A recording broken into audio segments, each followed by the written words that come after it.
Never did I think I would see it. I have to say, shout out the team. Shout out the team so far. What have we seen? We first off, we chose to take the ball on the opening drive, which is kind, is kind of against what you'd expect. The eight. You kind of want to get defense that way you can potentially score twice in a row at the end of the first half and then get the ball back. Anywho, you in the past we've seen that with confident offenses who want to set a tone and stuff. Najee Harris, right off the rip. What a drive. Where'd that drive come from? Okay, Matt Canada and company. Now, there's so many things to factor in here. One, Matt Canada is actually calling plays from the sideline, which is something I've been talking about for a while. Um, and people talk about it all the time. There's been coaches who will change mid game because they don't like, maybe up in the booth, they don't like that they don't have there's something about the conversations that you hear on the sideline. You actually get to see your offense. Like, let's say it's a 4th and 1 and a crucial point, right? And there's a TV timeout. Oh, there's a TV timeout. So offense goes to the sideline. There's something about like your offensive lineman looking you as a coach in the eyes and saying, "Coach, let us go for it." Right. So there's coaches who want to get down there and feel the pulse of the team, and then there are times where coaches are like, "I'm not getting a good sense tactically of what's going on. I want to go up into the booth." So, anyways, Matt Canada on the ground. We chose to take the ball first, which is something. If it doesn't pay off, wow. Credit to Matt Canada and the boys. Not only did they go score a touchdown, but even if they didn't score, one of the cool things was like, not to be facetious or whatever, but we scored or we scored a touchdown, which was dope. We scored, which was dope. But no, no, no, no.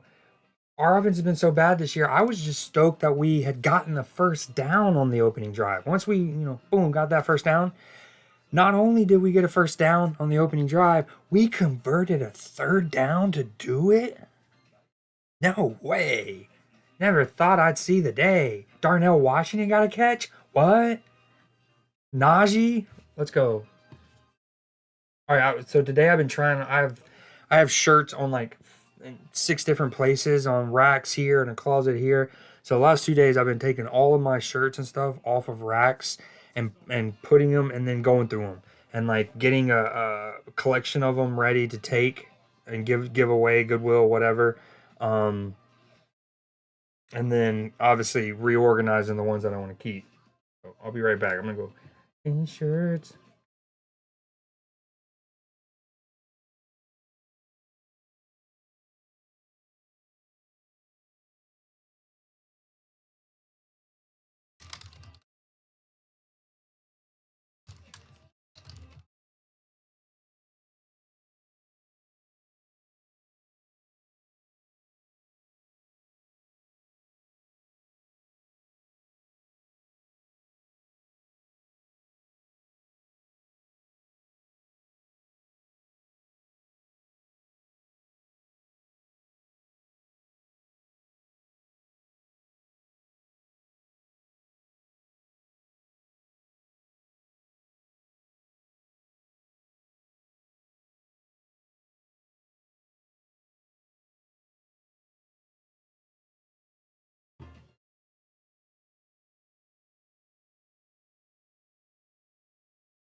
Fantastic to have Cam Hayward back, especially for this game, given Derrick Henry. Um, but uh,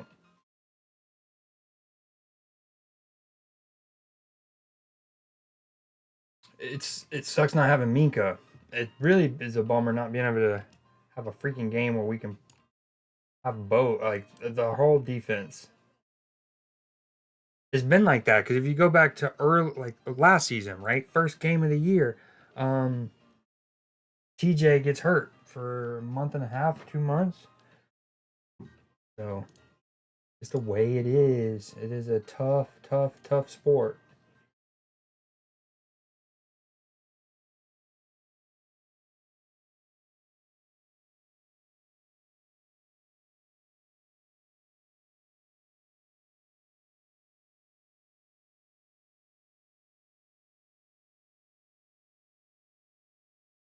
All right, hopefully that fixes the chat thing.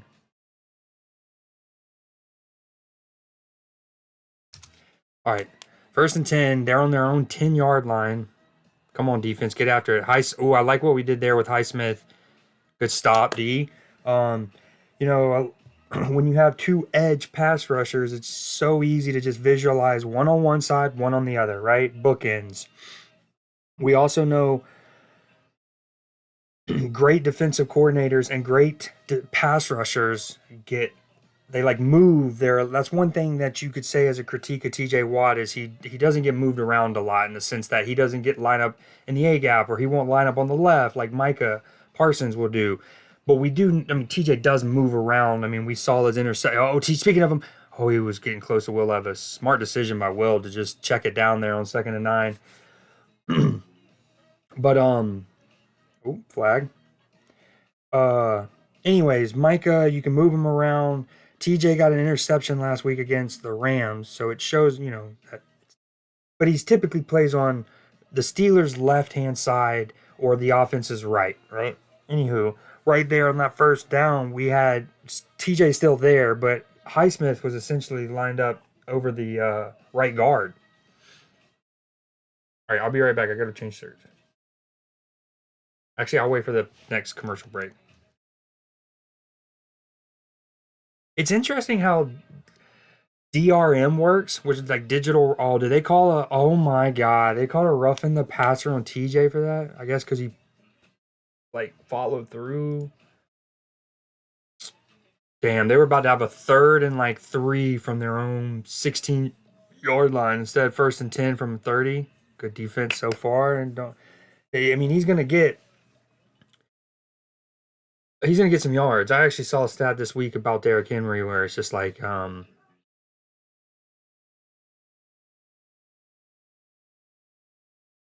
where how do I word this? Like, how was it worded? Basically, from whenever he gets his first contact, he's guaranteed to get at least 2.5 yards after that. So, of course, I mean, that doesn't mean every time he runs the ball, they get at least 2.5 yards. He could be hit a couple yards behind the line of scrimmage and maybe only get back. But, all right. Oh, they did the motion. Wallace followed him. Oh my gosh, what are they going to call now? Um, his line, Will Levis's line, the Titans line gave him good pass protection there, which we don't like to see. Delivers the ball. I got to call holding in the back end. Illegal contact. Oh, Patrick Peterson. Suck me.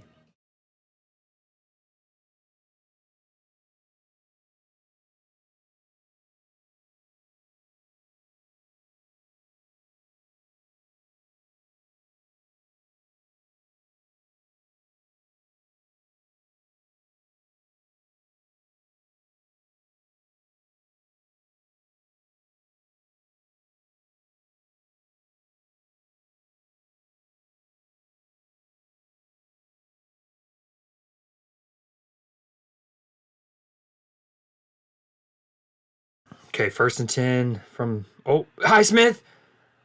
We pressured him well there. Oh, the Titans fans are probably asking for another roughing the passer.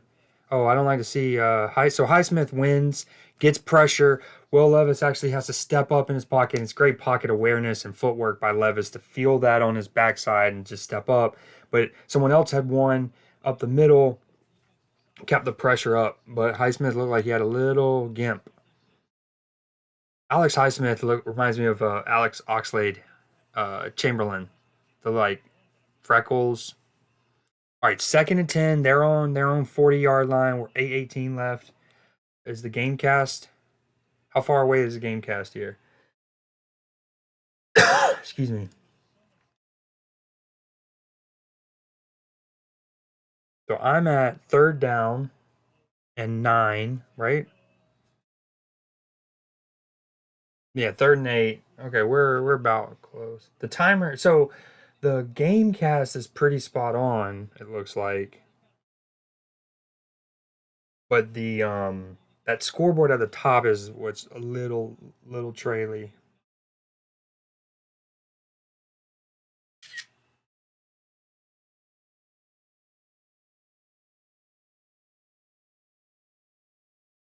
Oh, they drop it low. It's a like designs kind of like screen. Oh wow, not great tackling from us. And great freaking fighting by Spears. I do think he's short.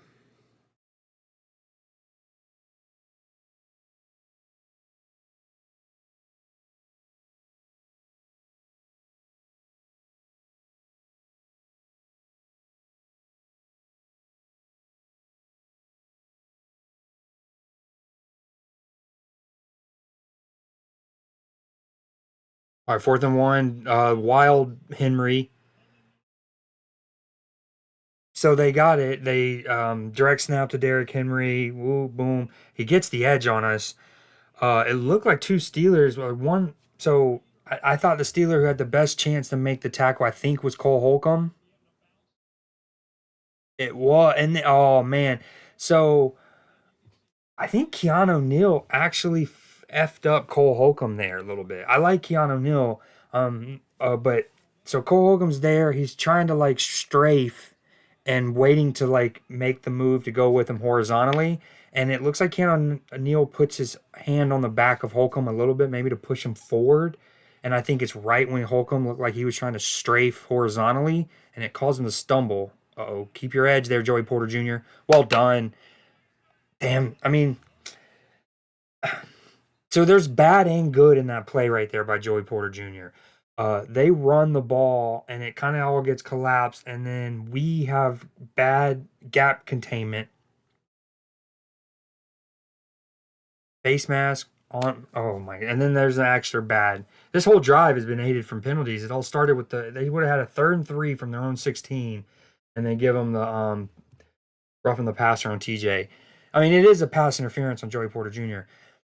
But they run it. We have poor like edge and gap containment, and it allows it to become basically a one-on-one with Joey Porter Jr. and their running back who's looking to bust it wide. And so the bad is initially like just looking at Joey Porter Jr.'s part of it. He sinks a little bit, gets a little too narrow, leaves too much width to be ran around. He then shows really good like lateral agility to kind of get back in a position to contest it. Uh-oh, Derek. Let's go. So the Titans try a little trickery on first and 10 here. Will Levis rolls to the right and he throws it back to Derrick Henry. I don't know if why did the Titans that was already 10 minutes? Wow, I wish you could make polls last longer, huh? That's what she said. And I don't know I don't know if so initially it actually looked like it was going to be designed for Derrick Henry to throw it, but we kind of were already in his wheelhouse. So at first I thought he was like, "Screw it, I'm just taking it and run." But upon replay, I think it was always designed to be a normal screen where he catches it and runs. Whoa!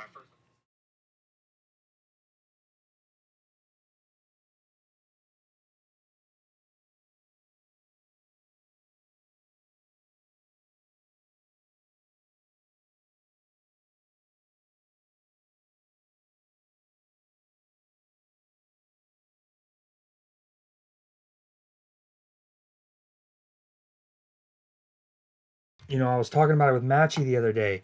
Our defense has rarely been able to play with a lead, both on the scoreboard empirically, but there's also the concept of how it may like. There's so many elements. Oh, that way we might have. Damn it, dude. So huge play. We get a sack, big loss, but I think we're gonna get flagged for offside. It looked like Joey Porter Jr. maybe had jumped. Someone had creeped across, I believe. Now I wasn't sure if he had gotten back. I thought he had went early, maybe had gotten himself back onside by the time the ball was snapped. And I think the referees are talking about that. Because the thing is, on the naked eye, it looks like, yeah, easy, offside, boom. But I actually think he got back in time. And DeAndre Hopkins over there trying to manipulate the refs. What are you, Barcelona? Two fouls. Yep.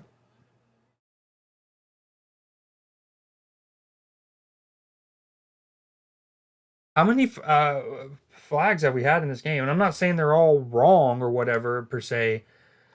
Hell, even the TJ Watt one, why it sucks and it's like the modern game. I mean, he did kind of a little bit go, kind of like land with his weight on him, and we know what that. And JJ Watt was just talking about that yesterday on Pat McAfee on how, as a pass rusher in the modern day game, and yes, even JJ would have played in that era where we were transitioning to more protect the quarterback, yada yada. And he's talking about there's techniques you learn, like there's sacking them and then learning to roll off of them, like sack and roll. So, oh, speaking of the throwback, oh, okay, so the Titans do it again. They roll Will to the right and they throw it back. This time to Hopkins, and this time he 100% was looking to throw it, but good discipline by us, good use of our eyes. We didn't give up anything easy, and we were kind of like in DeAndre Hopkins's little wheelhouse. So not I don't mean that like he's little. You know what I mean? It's basically like we were disciplined, so we didn't give the easy throw, and then he saw people around him, so he was like taking around. And he wound up getting 5 yards from that, which is sad. Come on, defense. Like again, the offense went down the field, gave you a lead. This is a chance to play with a lead. But I was talking about they're gonna flag us again, are they? All right, 3rd and 5. Um, Obviously playing in the lead in the second half is much more crucial because teams are more, especially if it's a big lead. Teams are more likely to pass. Pass rushers can pin their ears back. Play actions aren't as much of a factor as much. But come on, defense, hold on to a field goal here, baby. Yeah, I wonder how many. I think they maybe had five. We have 5 penalties. Maybe 6, but it's only 5 because we had 2 in one play, so one's declined. Come on, baby. TJ. Let's go. We're all over him. Let's go. So TJ had his. All right, I didn't want to sound like the bias, like, oh, on every play, oh, illegal hands to the face, oh, holding. But that one, it felt like their right tackle illegally used his hands on TJ's helmet. And so I was already on the process of saying that. Boom, we get pressure. Eventually, TJ Watt sacks him with no fucking helmet on. And then you see the flag symbol, and you're like,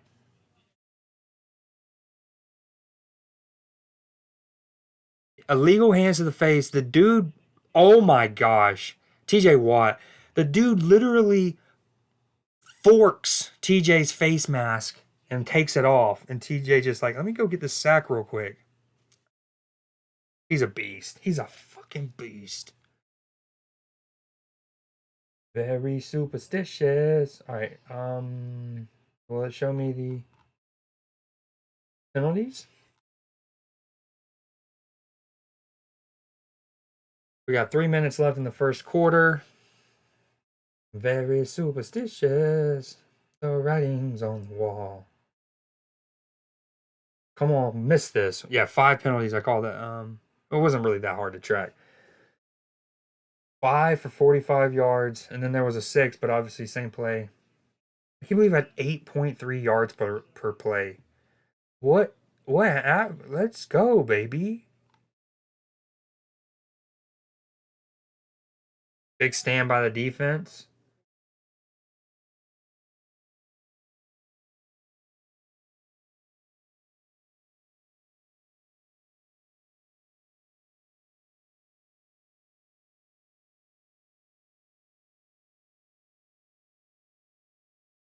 All right, I'm gonna go. I'll be right back. I gotta change shirts and shit.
Kenny, what are you doing there?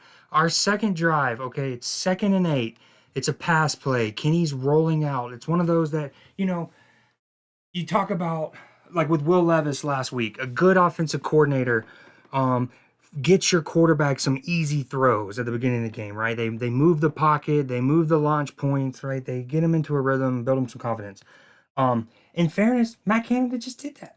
He actually dialed up a play at mint. See, and this is where Kenny just I actually like Kenny. I'm not one of those, but that one's all on Kenny. 2nd and 8, he calls up a play. If as soon as Kenny rolls, if he just lets go of the ball, it's Connor Hayward right there. And at minimum, if Connor just catches it and falls down, just literally catches it and sits his ass down, it's a 3 or 4 yard gain, and it makes it a 3rd and 4-ish, as opposed to a 3rd and 8-ish.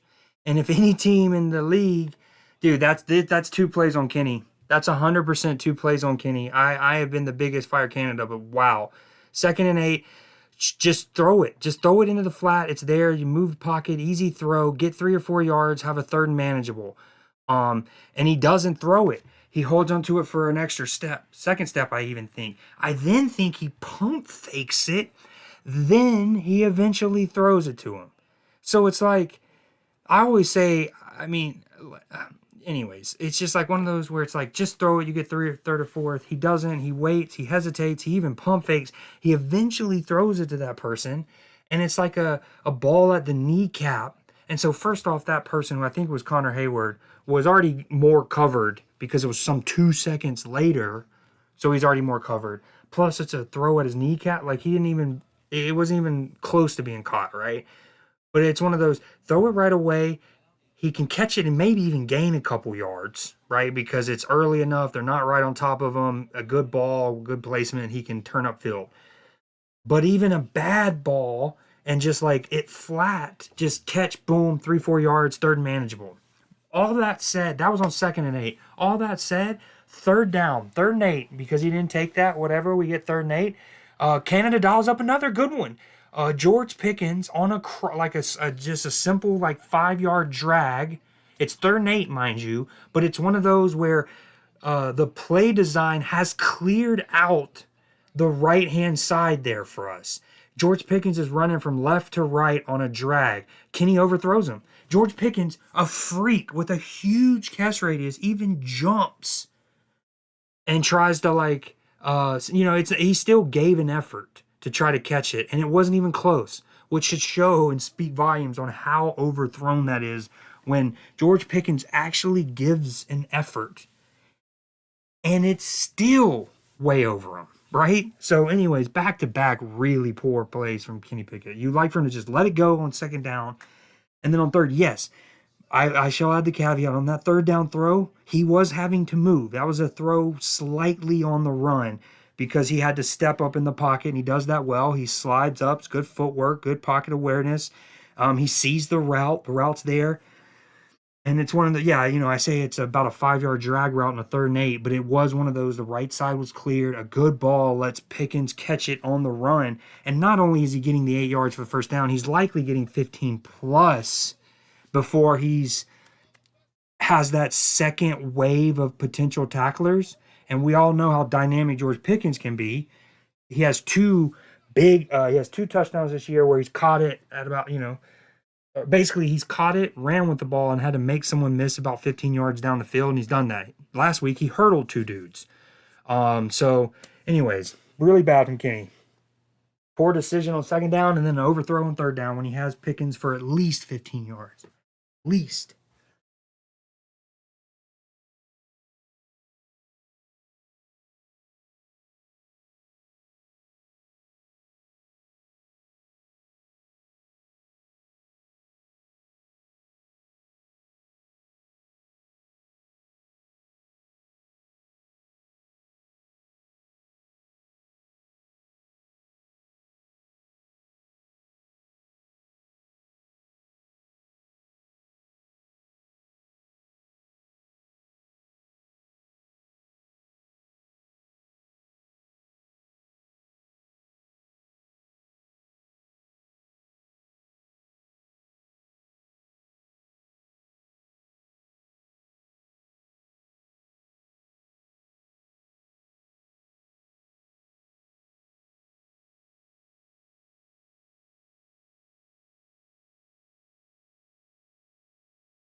I'm back. First and 15. Titans have the ball on their own 30. Oh, great. Oh, man. Well done from Will Levis. Fuck. So first off, on that play, first and 15 at the end of the first quarter, Highsmith gets great pressure. I mean, Highsmith looks like he bull rushes their left tackle and essentially puts him in Will Levis's lap. Highsmith has literally single-handedly collapsed the pocket, put the left tackle in Will Levis's lap, and what was I gonna say? Oh, what up, BD? Um, yeah, it's one of those like great play by Alex Highsmith, boom, left tackle in his lap, but Will Levis almost poised beyond his years. It's one of those things like, you know what I mean? Like you don't need a pocket. You just freaking get the ball out of your hands however you can, and he finds and it goes back to that Kenny on 2nd and 8. Kenny has a guy, Connor Hayward, in the flats, 3-4 yard gain at minimum, but you never know. Like they can make play, let playmakers make plays. Will Levis, 1st and 15, looks like he's about to get sacked for 3 or 4 more yards. Instead, he just dumps it off, gets what he can, and that receiver winds up getting, I don't know, 12 yards, and now it's like 2nd and 4.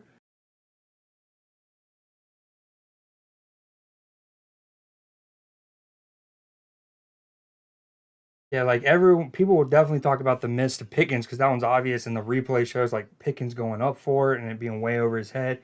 Obviously, third down's easier to remember, but that's second down. Him not throwing it, boom, and it's a good play by Canada. Gets a moving pocket. Whoa, Kenny Pickett's athletic.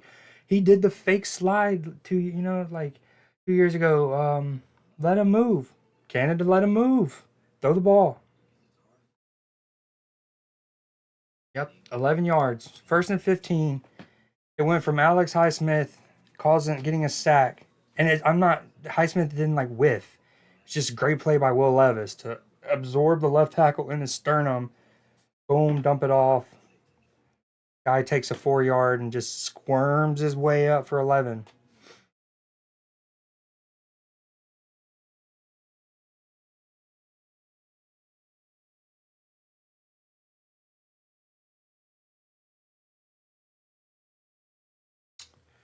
Um,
oh shit, it's back from commercial break. See, this is the miss on 3rd down we were just talking about. Like again, it's good. You love his pocket awareness, his footwork. He climbs the pocket and just lets it sell. Dude, and see this, I was describing this. I was like, dude, it's at least look out, it's a good route design by Canada. Clears out the right hand side, a good ball, and it's at least like a 15-yard gain. A great ball, and with Pickens in the open field, this could be a touchdown. Well, I was also upset the play before this on second down. He rolls out to the right. He has Connor Hayward for a 3-4 yard gain on 2nd and 8, and he pump fakes and then eventually throws it at his knees. Um, Pop, pop, boop.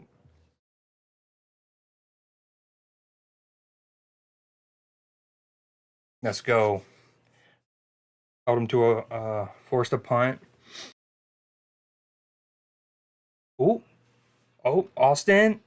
Oh, dude. Building returns. You take wallops.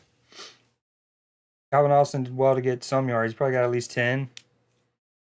Although he fielded it at the 5, so maybe it goes. I don't know. After he beat the first man, I thought he was going to go right. Is right.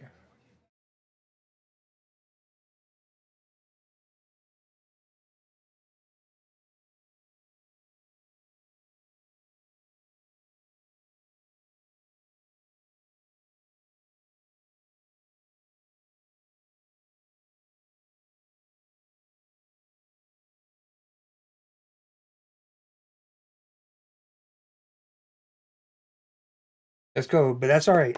That was just a bad drive. Um, Maybe he was on too much of a high after the first drive.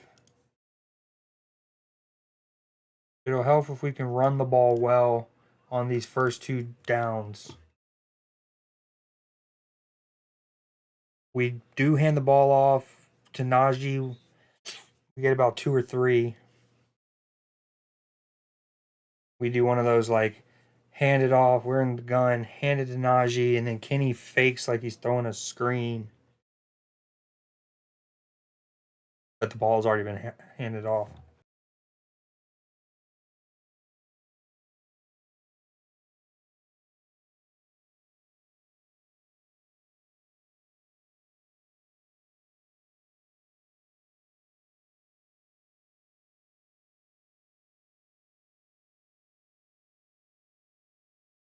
2nd and 8, we target Pickens on a slant, and Pickens wanted a pass interference. He felt like he was draped on him. It didn't look like it to me live. Is he there early? It's tough to tell. Pickens maybe should have caught that. I mean, he is draped over him. It's hard. It's almost impossible to tell there if it was early. All right, 3rd and 8. Come on, pick it up. We got this. Step up in the pocket. Oh, he throws it deep. Let's go. Good. Oh, he dropped it. It's another one of dude. This kind of reminds me of the 49ers game in a way. Other than like the score line, but in the fact that Canada dials up a great play to Pickens, drag 3rd and 8, big play. Kenny overthrows him. There, Kenny delivers another great play call. Austin gets open. Kenny delivers a good ball. I mean, sure, if it was a perfect ball, does Calvin Austin get to run into it and just saunter into the end zone? Sure. But I mean, that's still like a 30, 40-yard ball. Good, and you got to catch that. That's a big play, really juices up your offense. You potentially can go no huddle. It opens up the playbook. You're, 1st and 10, whole quarter to go at midfield, and he drops it.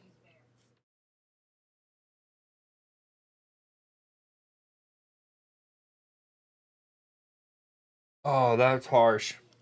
But I bring up the 49ers game because that was a game that felt like while Canada naturally got 90% of the blame, if you go back to that game, there were drops. So play was there. Kenny delivered, dropped the ball. And then there were ones where play delivered, Kenny missed the throw. And then there were some where it's just play wise, conceptually, like the jet sweeps or the very predictable, you're going to run here. So we run very vanilla. That was there. But yeah, like Kenny misses Pickens. Austin drops it. That's okay. Our defense still has a lead to work with. Good field position. Where are they starting at? They're 27.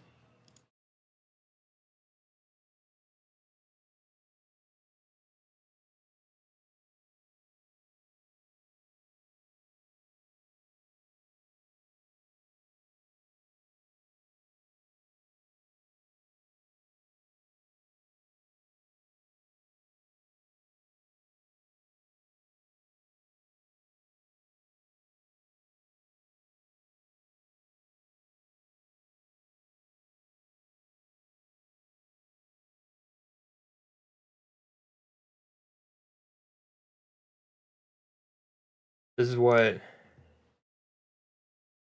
I probably should just move this above it like that. Ooh, that works. You can still see the scoreboard. Um, this guy, I don't know who he is, but is this the receiver? No. Uh, looks like Kenny could have led him a tad more on the deep ball. Yeah, that's what I'm saying. But like, if you watch me describe sports and stuff, sometimes I'm like, a good. Oh, hold on. Whoa, don't mean to show this. No, no, no. Get it off my screen. Um,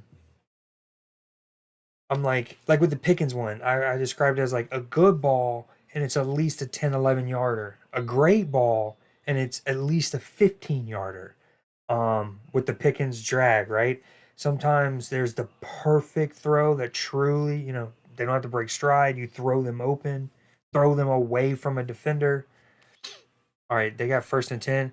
So yeah, agreed. Pickett could have led him. It's probably a touchdown. He saunters in. DeAndre got open on Joey Porter. Ooh, trying to make more. Um, but at the same time, given he had missed overthrown Pickens on the play before, you almost forgive Kenny for wanting to make sure he doesn't overthrow that one. And then, so at that point, your receiver, who also is your punt returner, who just fielded a punt. And I was like, oh, he got walloped there. Punt returning, kick returning, it's tough.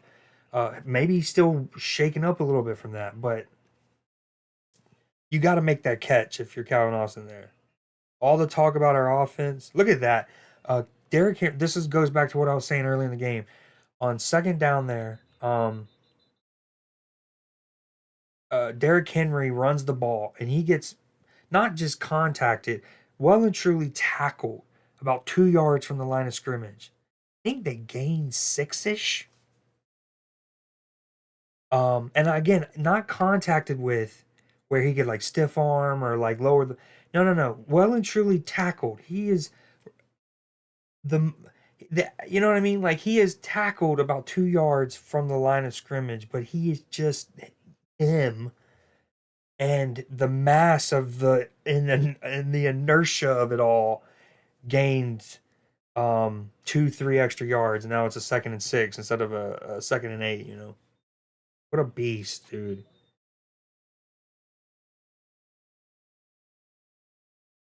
Like he was not going through that collision and looking like he was still going to be up. He was on his way down and still carried just for 2 or 3. Incredible.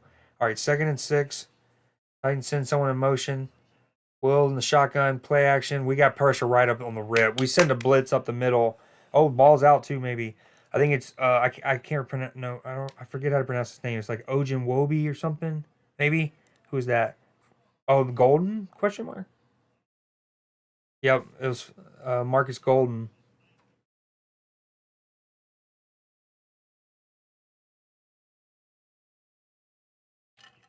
Golden with great get off there. Unbelievable. Literally, as soon as the ball snapped, he like great acceleration and like use of his arm to get across the right guard. So basically, as soon as the ball snapped, the right guard is already basically trying to hold him just for a second. You know what I mean? He's already by him in a flash. Great get off and great technique to like flash his shoulder across the right guard. So by that point, it's just we got bodies. Oh my god, well done by Will Levis again. Damn, bro. I had him in my college fantasy 2 years ago. I was high on him in the draft, although all the things at the draft were a bit corny.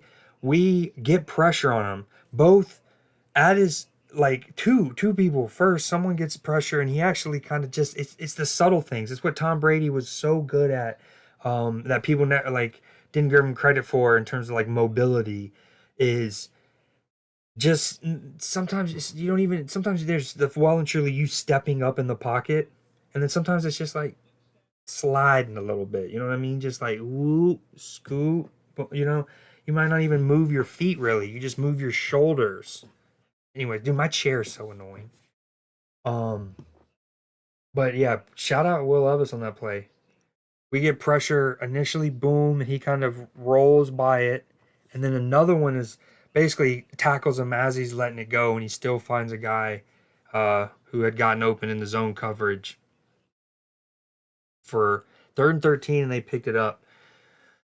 Sucks from our point of view, but again, that's like we get the plays there, pressure's there. It didn't look like our pass rusher took a terrible angle or was like clumsy. Just again, savvy from Will to kind of like, you know, shift.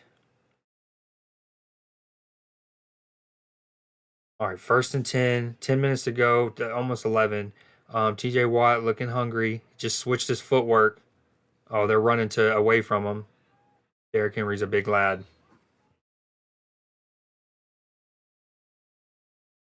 He got 3-ish. Tennessee Titans, 31 undrafted players have played in a game this season. 13 have started undrafted. That's impressive. Then again, with them trading for DeAndre and well, never mind. I was gonna say they might not have had a lot of picks, but they also traded away AJ Brown. So I don't know, dude. Oh, my chair. Maybe I just lean forward. All right, they run it again. A second down. Derrick, I mean,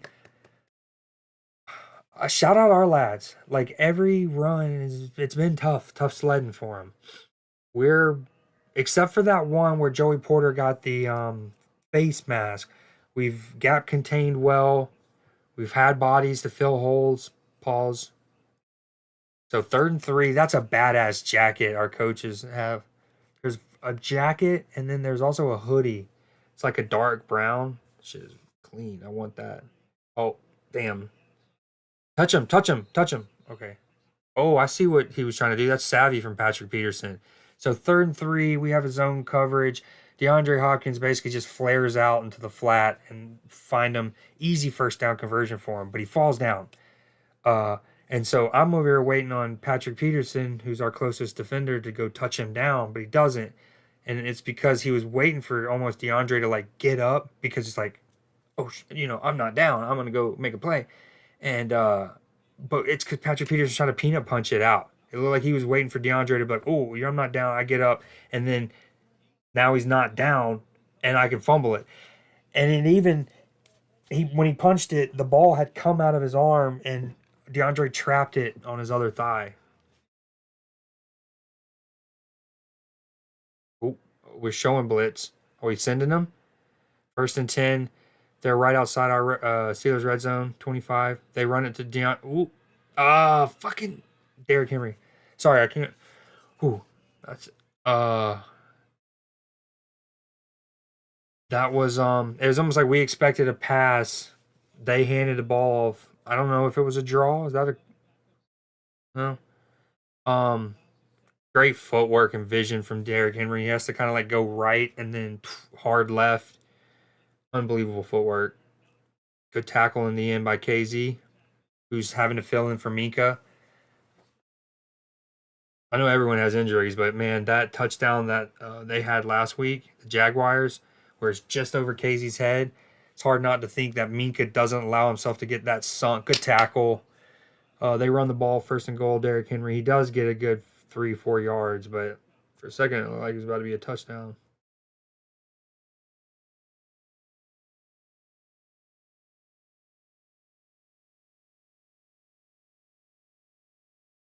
Don't love this.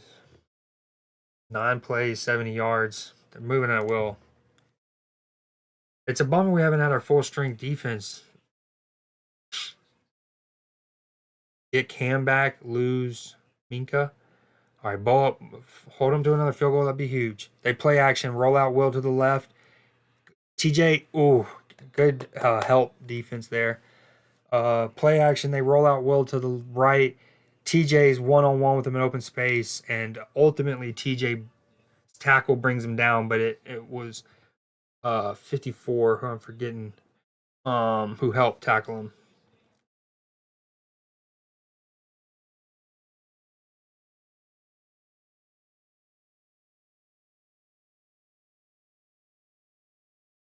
All right, 3rd and goal. They got a stacked formation. I got a big man as like an extra fullback. We stop. No, God, he's so strong. We actually not only hit him in the legs initially, like right at the line of scrimmage, a good yard and a half away from the goal line. And then we also eventually get a body on his upper half um, when he's about a yard from the goal line, and then he stretches out. He's a beast. He's a beast. Um, and Derrick Henry ultimately, literally, figuratively carried the final 40-ish yards for the Titans there. But you got to shout out Will Levis on 3rd and 13 earlier in the drive. Steelers get eventually two uh, rushers at Will Levis. One, Will lets like slide by him. Will just kind of like rolls by him. And then as he's getting hit by a second, he throws it 3rd and 13. Little outbreaking route that gets open in Steelers zone coverage. They convert the first down. They also had a 3rd and 3. This one was just kind of more routine. I think they sent DeAndre Hopkins from right to left in motion and just found him in the flats. He stumbled. That was the play. Patrick tried to wait for him to stand up, peanut punch it out. But that 3rd and 13 from Will was clean. Again, pass rusher here. He kind of just whoop and then throws a good ball on near the sideline.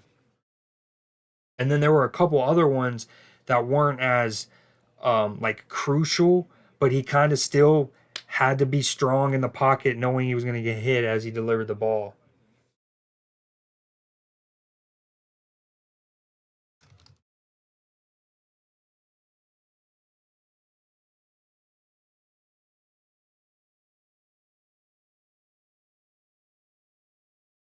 It is halftime. I mean, it's a timeout. 11 plays, 73 yards. So these are crucial. Our offense has to be thinking our defense was just on the field for 11 plays, 6.5 minutes. We need, if we don't go score points, we at least need a first down or two to give them a rest. If we can think, we need to keep the ball until the 2-minute warning. Like, keep the ball until the 2-minute warning. Give our defense a rest, regardless of what happens. Especially since they get the ball to start the second half. Got to get a first down, if not two.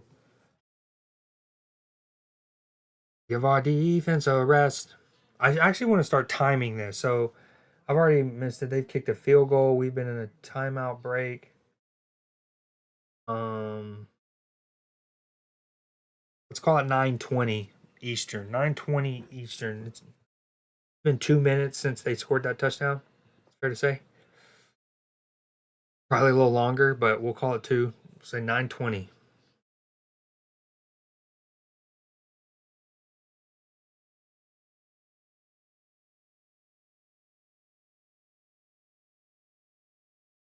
See if somebody has that Will Levis 3rd and 13.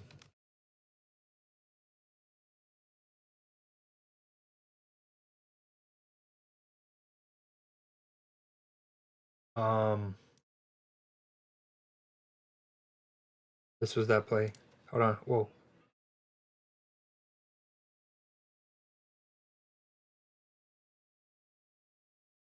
Oh no.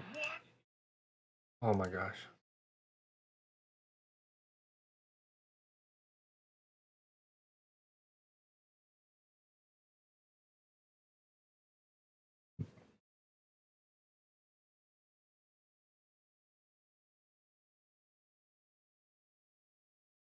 Dime.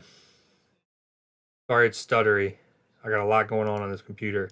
But again, a immediate win by that pass rusher gets him. Just it's like I don't. I'm not trying to be premature saying Tom Brady. I'm just saying one thing that people don't give credit for about Tom's mobility, or you think of Aaron Rodgers was actually like could scramble and stuff, but Tom Brady moved plenty. He was so good at just shuffle, slide here, a step here. It's not always the full stepping up in the pocket. Sometimes it's not as easy as that. Sometimes it's just like, oh, I think I'm about to have a little pocket right there. Let me just get to that spot, and then I know I'll have a platform. And so, anyways, it's just savvy to dodge the first one and then knows he's going to get hit for the second one as he's kind of like lifting his foot up. This is a dime. Like, this is elite quarterback play. Sidesteps the first, almost preemptively lifts his leg, knowing that that's, you know what I mean? Knows he's going to get hit. 3rd and 13.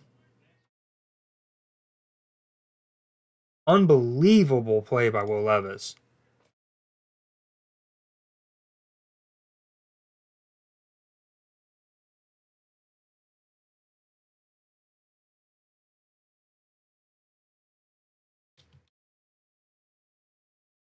Excuse me. All right, come on, offense. It looks like we've already gotten the first down. Sorry. Wow. While I'm watching that.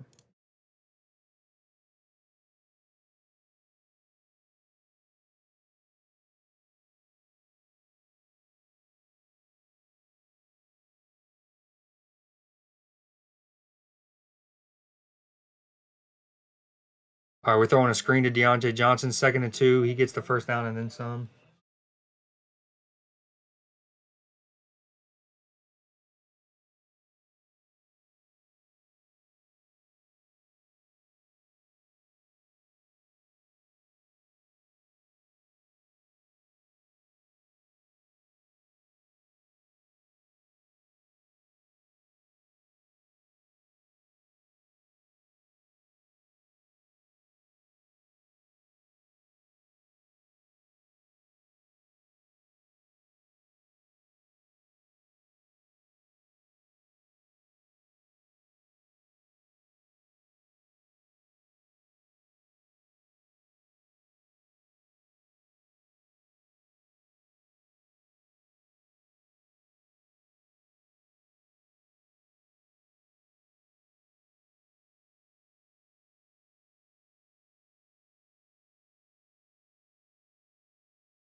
Oh, sorry, that's a hard landing from Kenny Pickett. I should.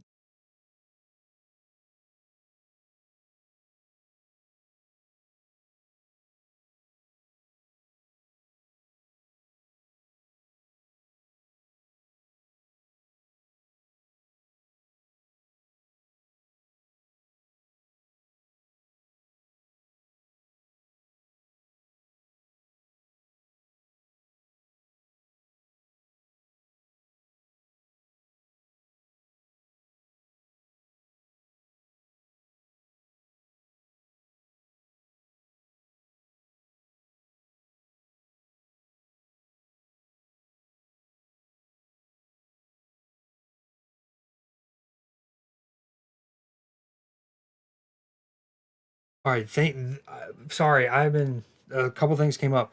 Jalen Warren, 1st and 10, Steelers. Let's go, great run. I thank you. What did I mean? I think it was aided by that roughing the passer just then too, but we got a first down, which is what I wanted at a minimum. It's a long game. Give our defense a rest. Um, they've been having to play essentially an extra quarter and a half worth of football each game. Good blocking too by George Pickens on the perimeter there, and not to hold gets square. Really good play. Um, Great drive. Kenny does look like he's got a little bit of a gimp, which you hate to see, but that was a huge like that play. That was a pass interference. I mean, he got swallowed.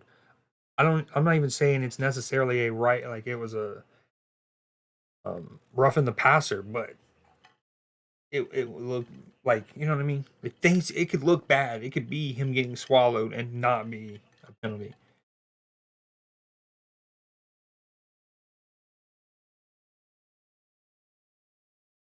Wait, they just said, I mentioned the thing about Canada being on the ground.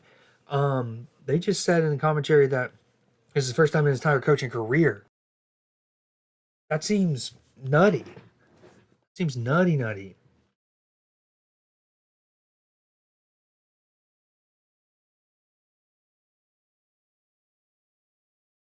Like in college, even when he was at Maryland, he didn't go up in the booth once. I mean, go on the field.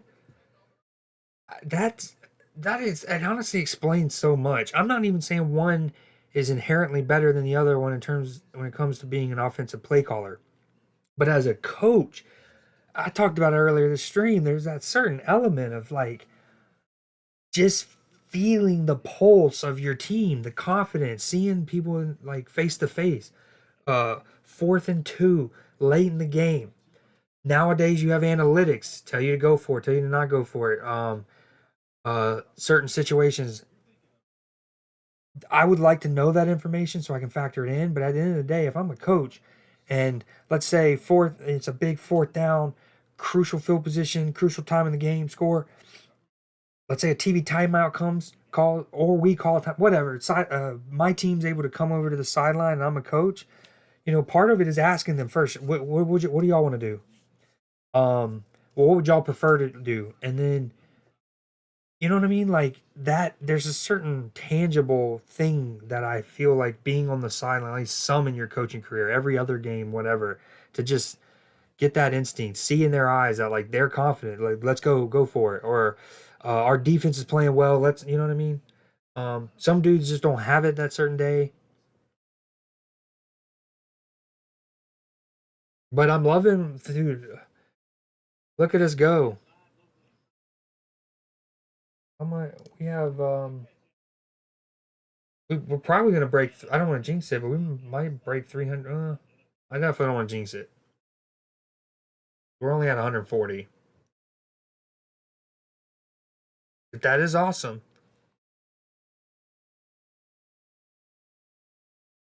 Yeah, this rate a 300-yard game would also be super fire of total offense.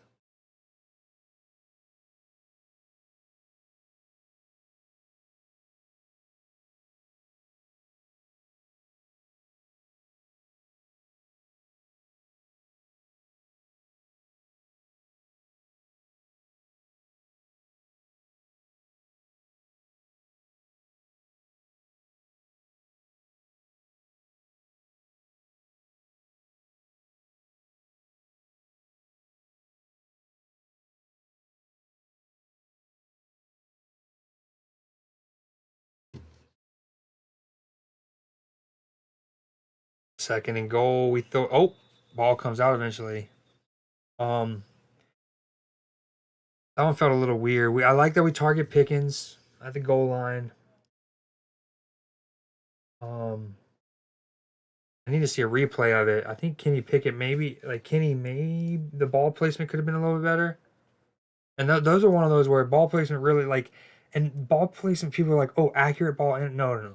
Ball placement can be like upper here versus here versus, or oh, like shaping it so they catch it over their shoulder versus needing to frame. You know what I mean? Like all of that affects, and that's why, when receivers and quarterbacks can work with each other for a while, it's not just about giving each other the head fake and knowing that like, oh, this is how we're going to beat this coverage, screw with the play, as we just, we know.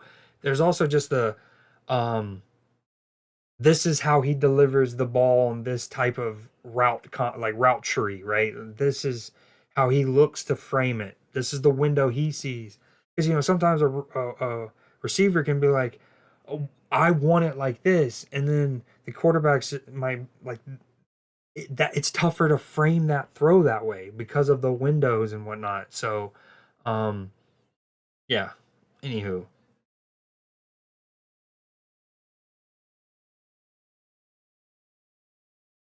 I was mainly going on that because there was no play happening. Oh, we had no, nice. We get flagged. Too many men in the huddle. And no, shout out Najee for being the one who realizes it. Darnell Washington comes in. I'm not blaming him, obviously. He was probably told to come in.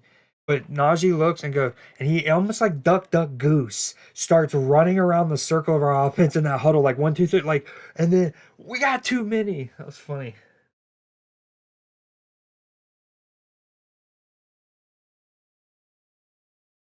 Touchdown? Did it skip? Please tell me it didn't skip. Back judge says it skipped. Kenny, that could be a better ball. So we have a third and goal there. Line holds up well. Kenny's able to get to the end of his drop and then eventually step into his throw, and it looks like he just skipped it off the deck.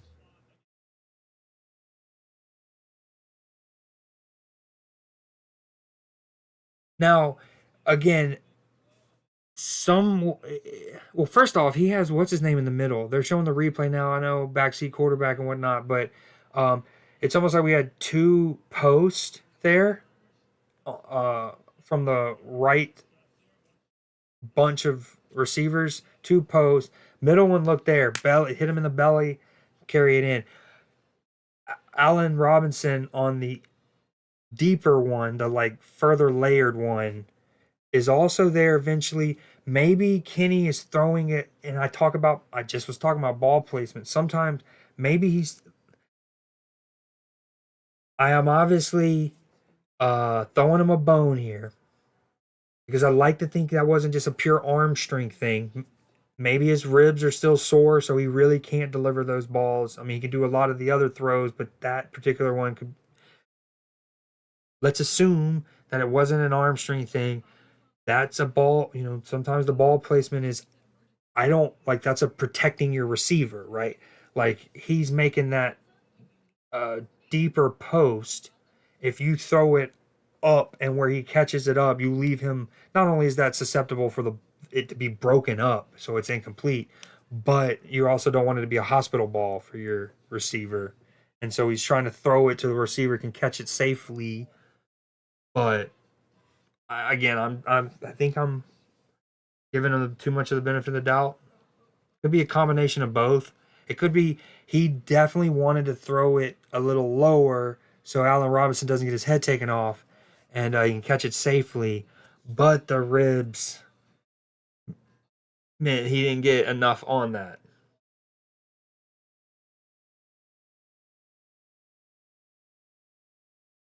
I wonder if the idea was right and he didn't execute it. I also think he could have went to look like Connor Hayward on that earlier layered one.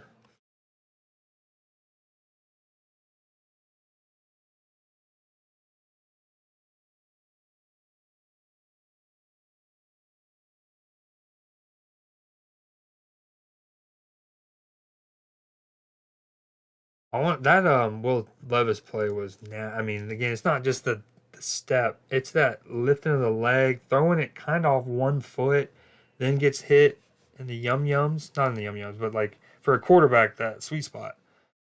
It just looked like I was rubbing myself, touching myself.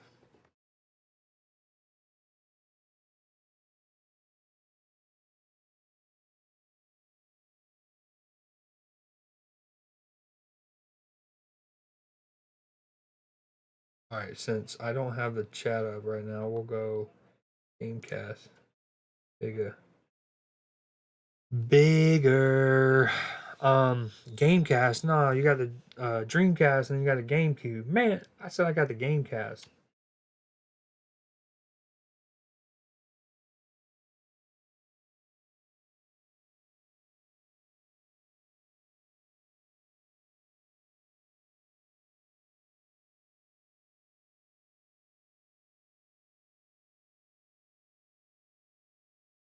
I think Will Mayonnaise, Will Will Levis got a sponsorship with one of the mayonnaise brands because it's gone viral about the him liking mayonnaise in his coffee. I've never even tried that. Care to?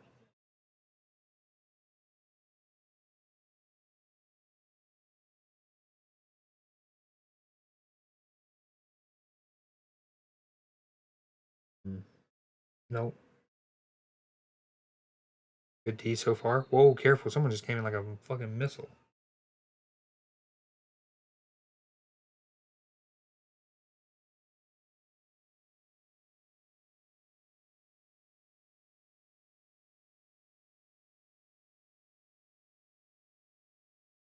Hmm.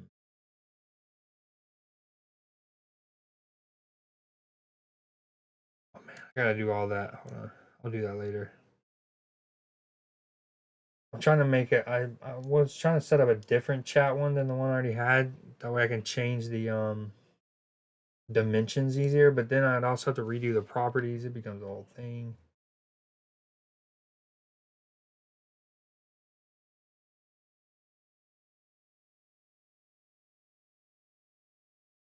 Hmm.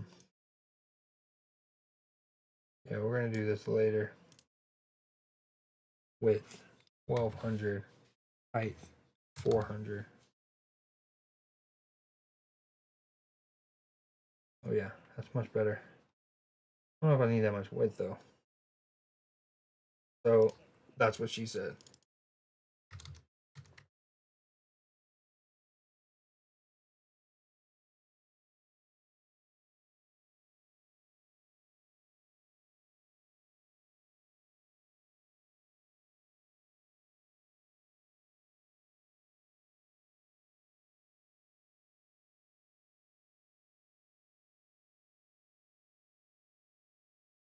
What if is that another one?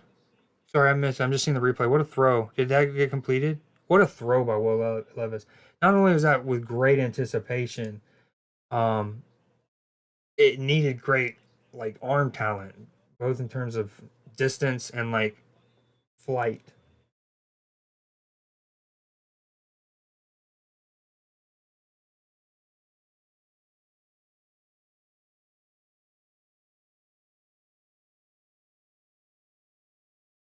All right, they have a 1st and 10 on our 40. We don't love that. Moving right down the field. Um, oh, come on, pass rush. Damn. I mean, when our pass rush does, when the Steelers pass rush doesn't get there, they're the problems on the back end that were there when Minka was healthy, even more so now. And Patrick Peterson just got cooked.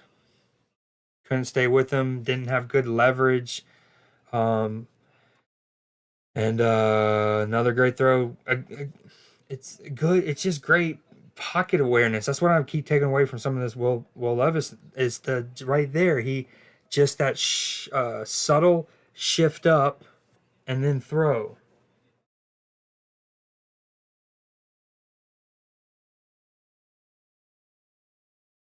Whoa, whoa, that should be offensive pass interference. Oh, we want it bad. No, oh, see, I know that this is an offensive favored league and uh, roughing the passers happen and stuff like that, but how is that not an offensive pass interference on DeAndre Hopkins right there? 1st and 10, the Titans, like, he literally. Oh my God! Red, like so. First off, Joey Porter Jr. is immediately asking for it, but KZ comes running halfway across the field asking for it. The thing is, Joey Porter Jr. is in fantastic position. The ball is in the air. Joey Porter Jr. actually has a chance to then go and be the wide receiver and potentially get that interception. DeAndre Hopkins realizes this. That would have been completed if that guy didn't lose his footing. 2nd and 10 right there. Pass protection holds up. Levis throws a touch ball nearish that right pylon, and the dude backpedaling loses his footing. But on the play before that, that should be an offensive pass interference. I know that this, if we favor offense, but Joey Porter Jr. dominated that duel, and Levis threw the ball. The ball. Joey Porter Jr. is now the person more primed to go make a play on that ball. DeAndre Hopkins realizes this, and literally you see him like almost see that and go and grab him. It literally is like him go, and then Joey Porter Jr.'s jersey goes like this. He asked for it.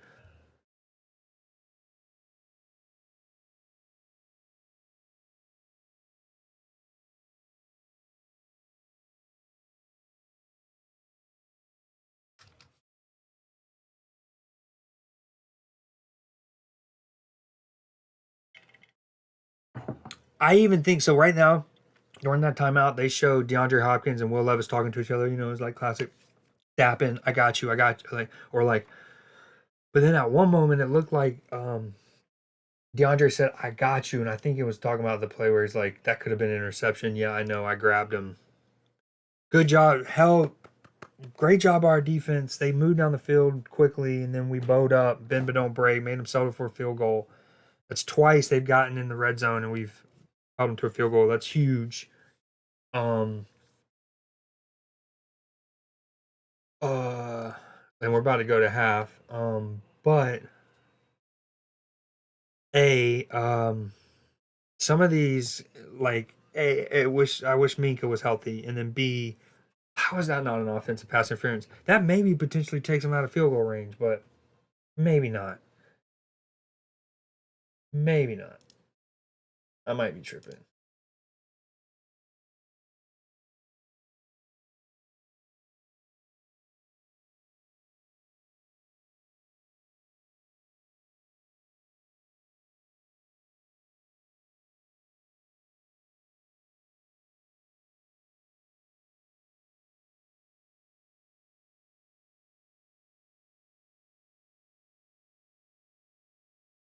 Um, ooh, sports. All right, let me figure out that. Put the filter back on it.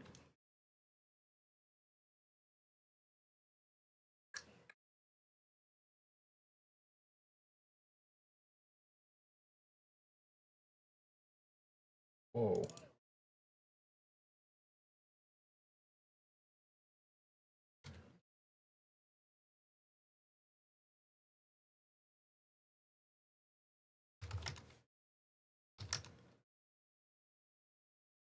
I'm gonna see it if it's really long. Does it?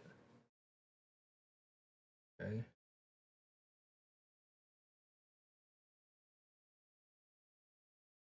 I will say that's one thing about using Streamlabs over OBS. Like right now, I'm using OBS because of the audio, music stuff.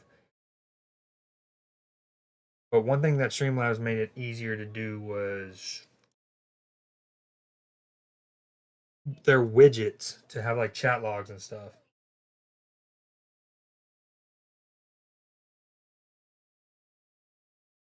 I don't remember what I did.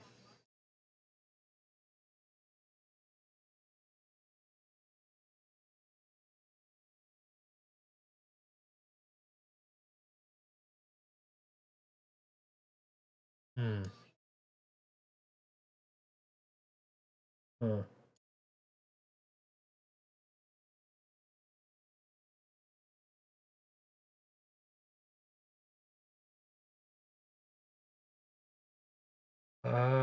So we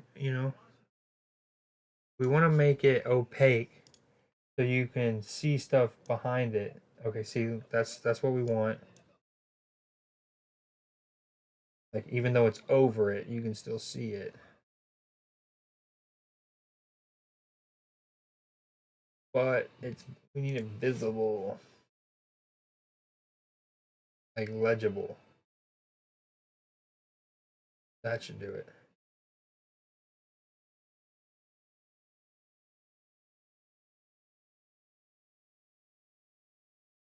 Hmm.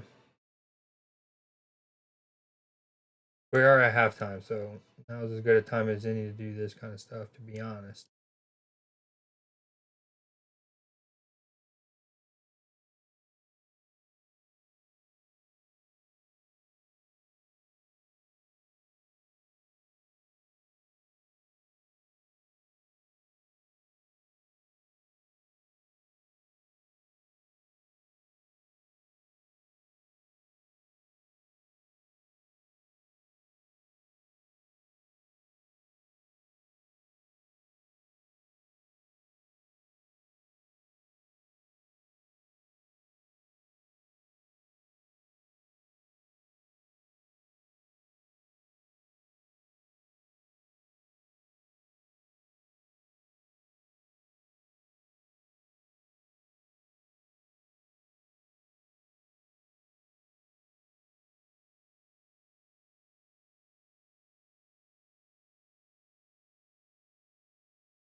Right now we're at half, and they're showing some highlights of Will Levis.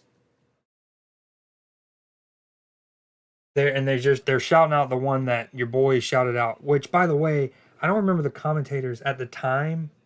making much about that throw, how brilliant his footwork was, his pocket awareness, the whole nine. Um, and so now they're shouting it out in a package, and he's like threw it off his back foot. That's not even true. He threw it off his front foot. They just quickly looked at it and was like, oh, and again, they're the ones getting paid millions. Um, he didn't throw it off his back foot. He actually lifted his back foot because he felt the pass rusher go at his foot there and threw it essentially one legged, one hop this time.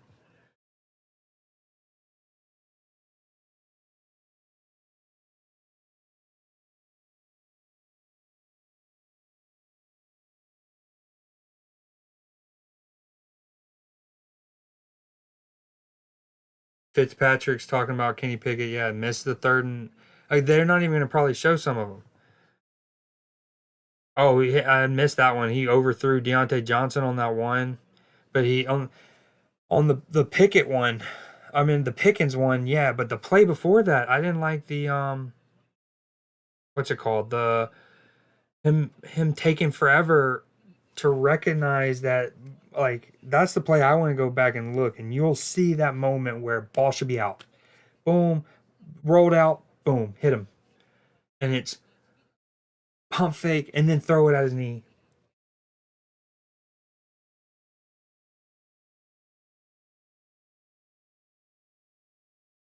Can I? I wonder if I can make a highlight from my stream midstream.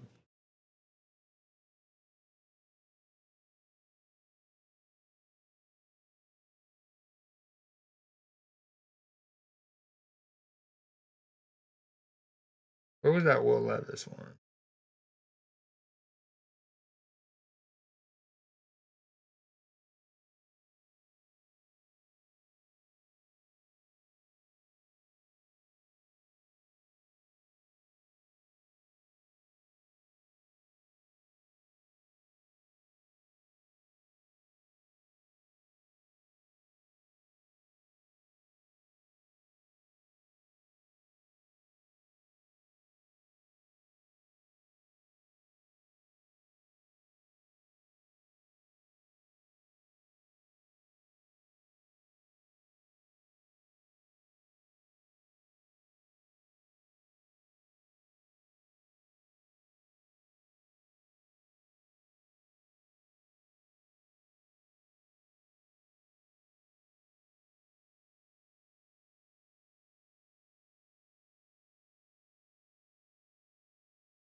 I'm trying to go and find the spot in the stream where I showed the Will Levis split like highlight.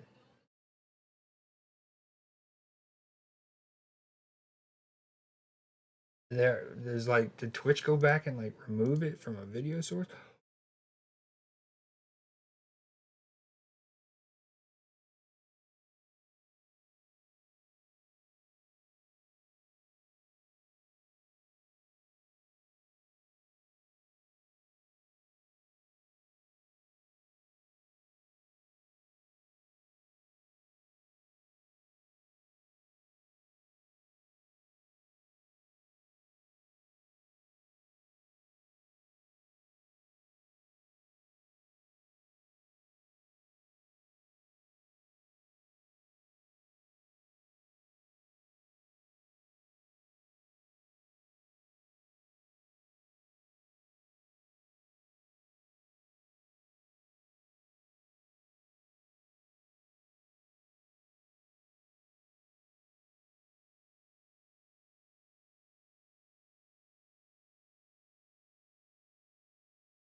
We almost have a pick.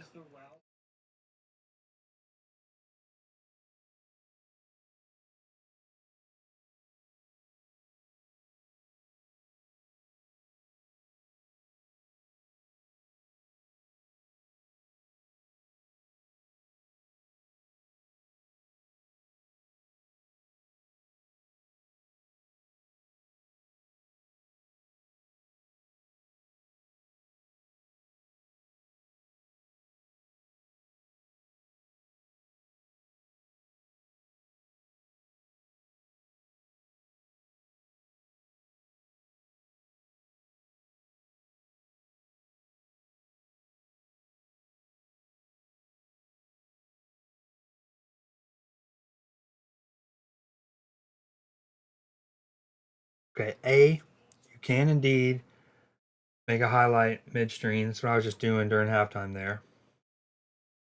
Um,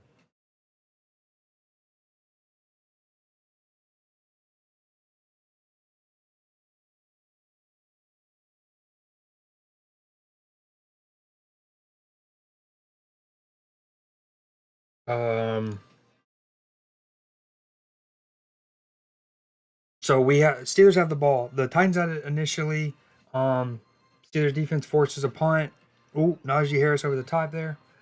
Uh, when I did, I is because for a second I thought Patrick Peterson was about to have a chance to have a pick six, but ball kind of sailed, so he did well to even get a hand on it.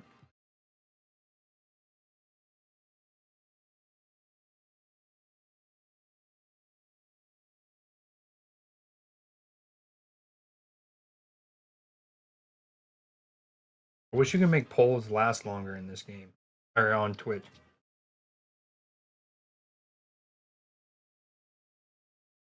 All right, 2nd and 7. Calvin Austin in motion. What I was gonna say, oh, great running, Najee. That's Najee at his prime. Runs like he looks like he has jeans on. That was great footwork from Najee there.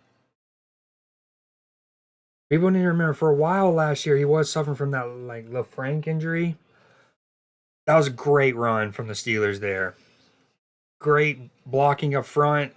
Um, Huge block by someone. I mean, they had to literally take. Maybe it's. I don't know. I don't think it's a hold. It looked like they just doled to the ground. But great footwork in the hole by Najee, and then like a cut at that middle level, not necessarily second level yet. Ooh. One thing I was gonna say though is after the punt return, I feel like coaches should be more aware. He stepped out. Like Calvin Austin, punt returner, takes a big hit on the punt return, like big one. And I mean, sure, he might say he's 100% fine, but the idea of targeting them within a couple plays after that seems a bit silly, especially when he's should Calvin Austin should be the at highest third option. No, fourth, the highest fourth option in terms of who should get the ball on any given play. So, anyways, we Jalen Warren now 2nd and 3. We get nothing. We try to actually like show that was we try to get cheeky there.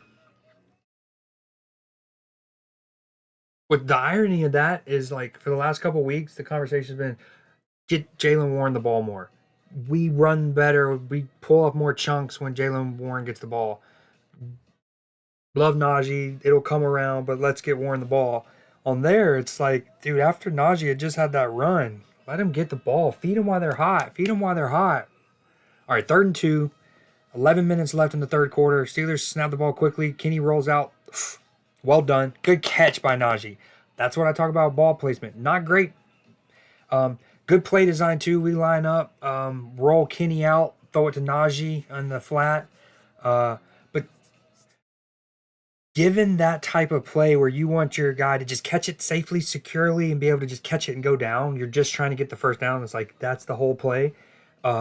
You wouldn't like to see your quarterback make the target have to lift their hands anywhere above their like jaw, right? That exposes their ribs and makes it tougher to like catch and secure.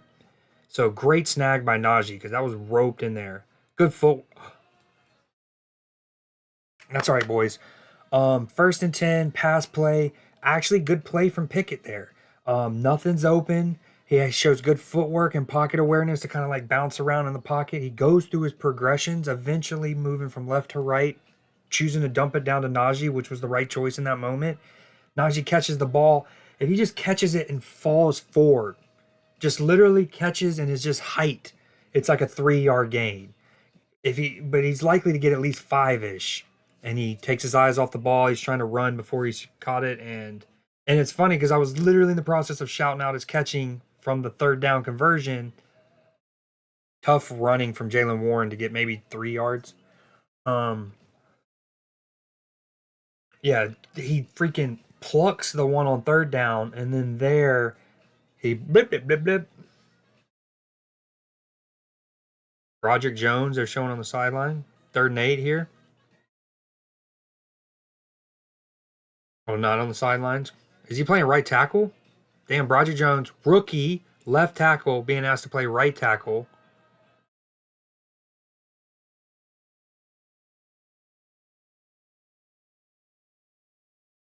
Oh, no. Whew.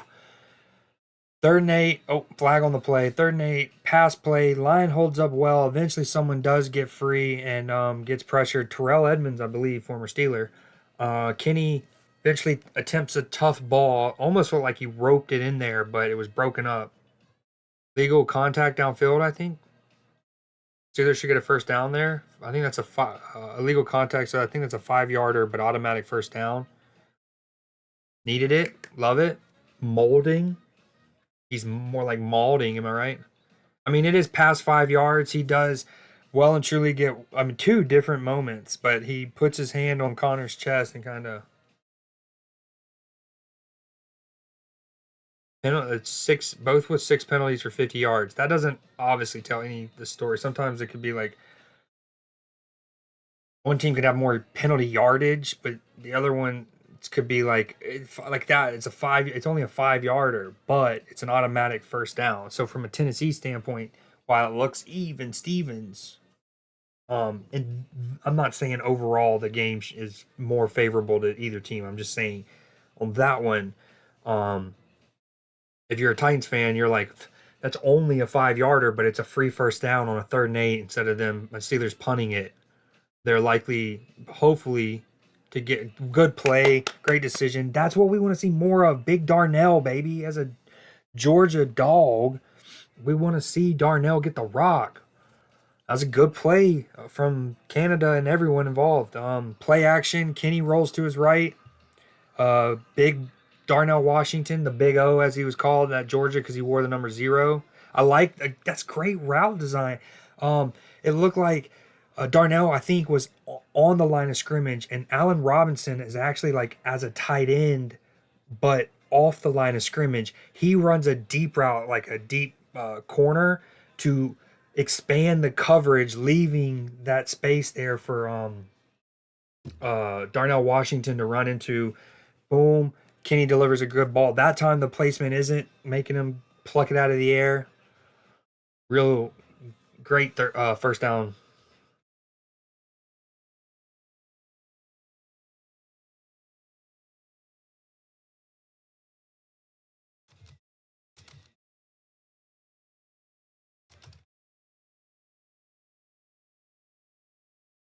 Making a marker. That's when I do that, I'm making like a stream marker to go back and make it easier to highlight stuff later.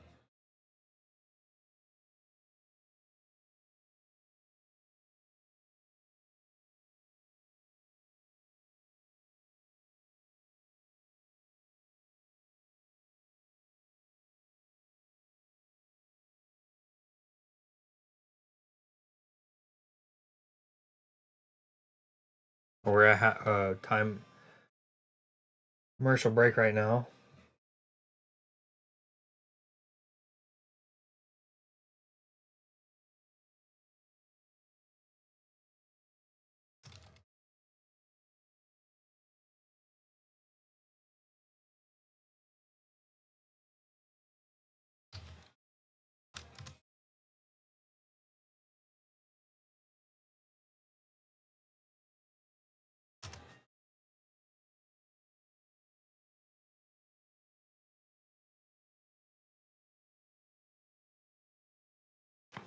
Oh, my neck.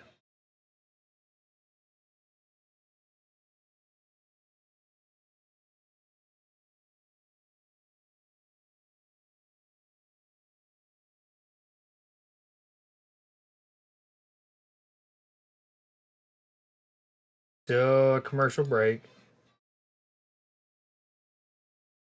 Although we are on the verge of coming back from it. I had a chat. In fairness, it's like I know I'm not interacting with stream, but I don't have a chat. If I did, I would do more to talk to them.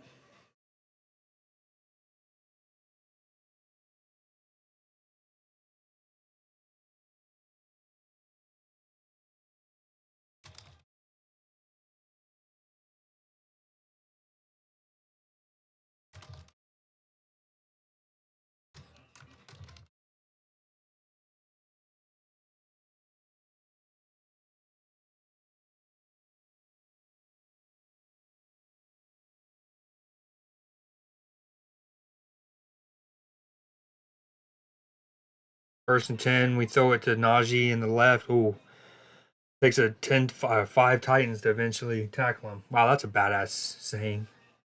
That sounds really sick when you can say that.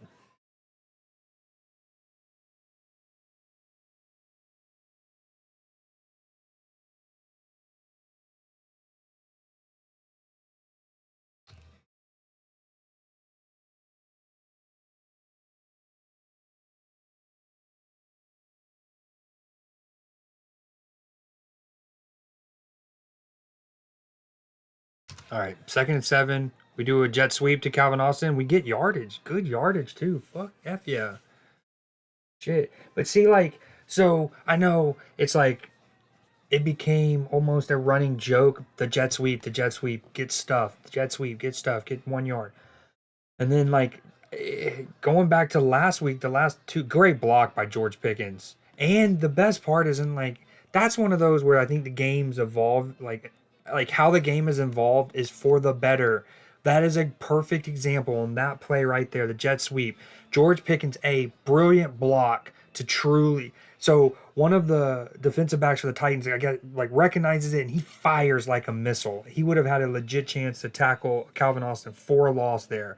So brilliant block from George Pickens. But what's dope is in the past, George Pickens could have blown up that defensive back, right? Like truly hurt, like you know what I mean? Like it could have. It's one of those. That's the perfect way. Is it still physical? Yes. Is it still need like you have to have a fucking certain will to even want to engage in that like George Pickens? Yes. Is it even violent? Yes. But is it like unnecessarily dangerous to somebody's potential life? No. And that's the perfect evolution right there. Is like you still want to block it, you still square the dude up, but you don't do it in a technique that puts your both of your like ability to ever walk again at risk, right?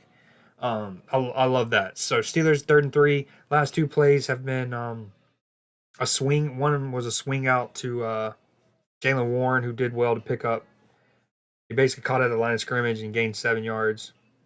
Time of possession this quarter, 8 minutes. What this is phenomenal. Matt Canada, you need to be on the sideline. I'm actually shocked. Oh, Pickens, let's go! Please tell me he got the second foot down. I think he did. No one judged Pickens in his footwork. I'd be really shocked if he didn't get the second one down. But let 14 play, 87-yard, 8-minute drive. Matt Canada, you God. We need to build this man a tent on like a luxurious camping tent on the sideline because he needs to be on the sideline every. He didn't get it. I called. He didn't get it. I you heard the doubt in my mind because I knew that first foot he essentially gets 3 feet down, but the first one doesn't count because he doesn't have it secure yet. And you heard the doubt, but I also said I don't want to doubt him because he's like he had a brilliant toe tap on the sideline for a huge third down conversion last week in our game. And it was one of those where it was like huge, brilliant toe tap. We had no room and he gets them both down. unbelievable. Um, and so I gave him the benefit of the doubt, but he didn't get it. That big ass foot of his. You heard the doubt. But I'm shocked. I knew that he, like, when it was talked about, like, in the pregame, that he was going to be on the sideline. I was like, hey, yes, I talk about that all the time, not just with Canada, but the concept of being on the sideline, feeling and seeing things. Coaches talk about it all the time. So it wasn't a touchdown, field goal, Boswell. It's good. Um, and I knew I couldn't think of a time where he's ever done it for us, but I am shocked to find out that he never done it even in college. Just it was lazy by Pickens. That's on him. He takes that huge. I mean, again, if you really want to nitpick it, does Kenny's throw him a little bit too? It shade him. Does it shade him a little bit too much? The sideline. Sure. I mean, you could throw a ball where Kenny, like, George, isn't having to do this and toe tap it. Yes, but like it's one of those things where it's hard to, like, want to stress the absolute finest of inches there, and, like, you know um when it's a receiver who we all know that shouldn't matter, right? It shouldn't matter, and that he would say himself and want us all to know that it shouldn't matter with him. That's my only thing. It's like, ugh. But I like, yeah, it could have been like a better ball. It's there. The route design, where it's shaped, so there's still a lot of end zone to play with. They talk about that all the time.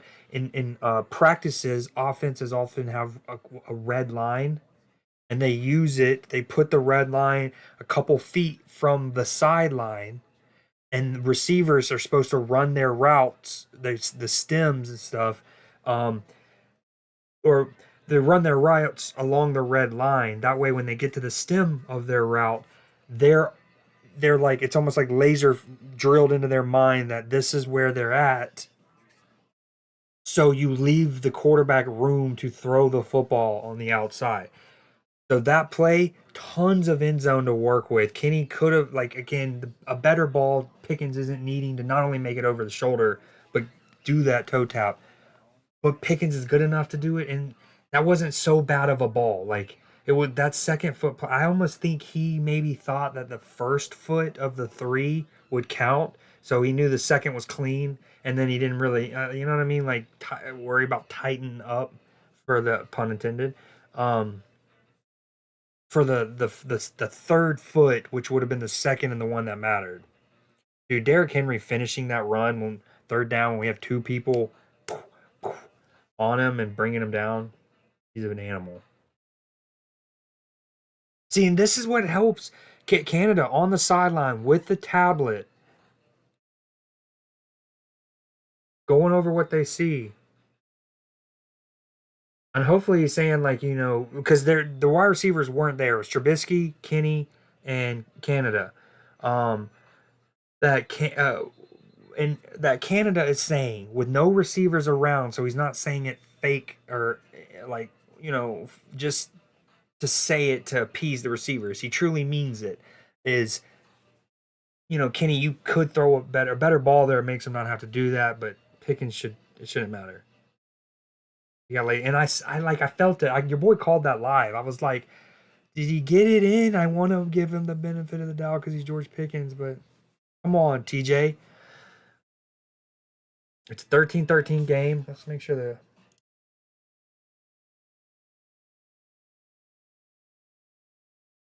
wish I had a chat. Wish I had a chat. Man, I wish there were people to just talk to. Like, when I say that, and there's people like, yeah, or like, I just want to chat. It's like 100% on Pickens, or people are like, you're dumb. Don't give, like, it's all Pickens, or it's all Pickett, or just want someone to be like, stop glazing. Your mic sucks. Injury for Titans. Hopefully that's not too serious.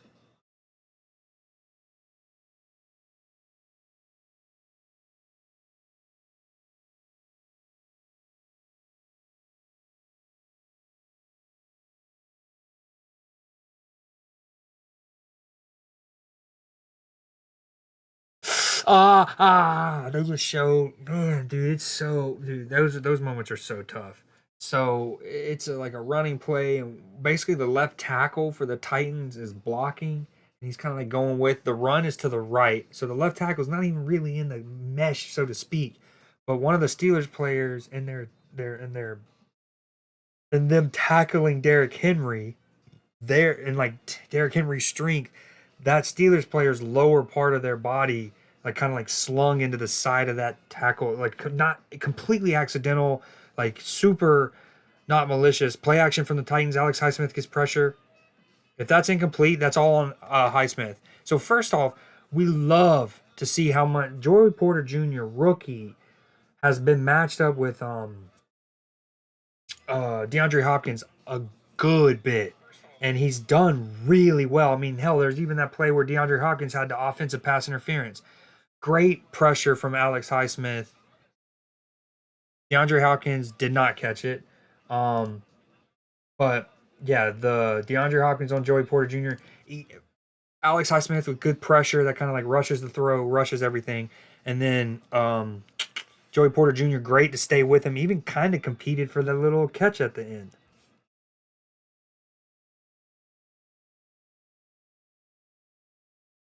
I feel like my mic is super loud. Oh, we're pressuring him again. He's just gonna throw it away. Hopefully that's a holding. Um, right there, it was third down for the Titans. Oh my gosh, what are they saying?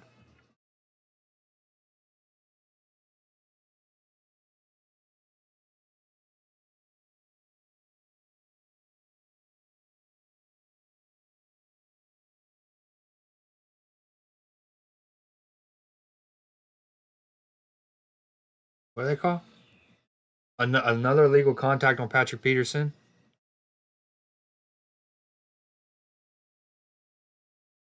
Where? Oh yeah, he's still holding them after 5 yards. They both like lock up with each other, and the receiver runs down the field, and then Pat never lets go. Dude, the veteran with two. I'm so thankful that Joey Porter Jr. is getting meaningful reps, lots of them. He's looked so good. Oh, Derrick Henry, good tackle, big tackle. That could have KZ. Great footwork and good blocking from the Titans. You hate to see it from a Steelers fans' perspective, but good blocking and footwork from Derrick Henry means he's getting at least 8 or 10. But for a moment there, it opened up like knowing Derrick Henry, he could have taken that to the crib. Huge. I don't want to call it a shoestring, but like lunging foot tackle by KZ to bring the big man down. Say stopping a could have been a much bigger play. First and 10, they're at almost near midfield. Will Levis is in the shotgun. Three to his left. Oh, that looked like a false start. They didn't call. He will get 7 yards.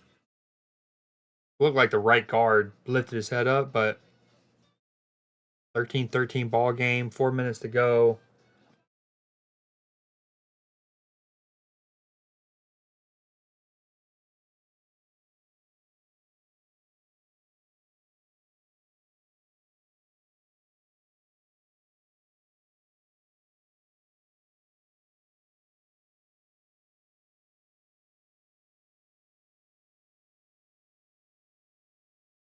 Second and 4.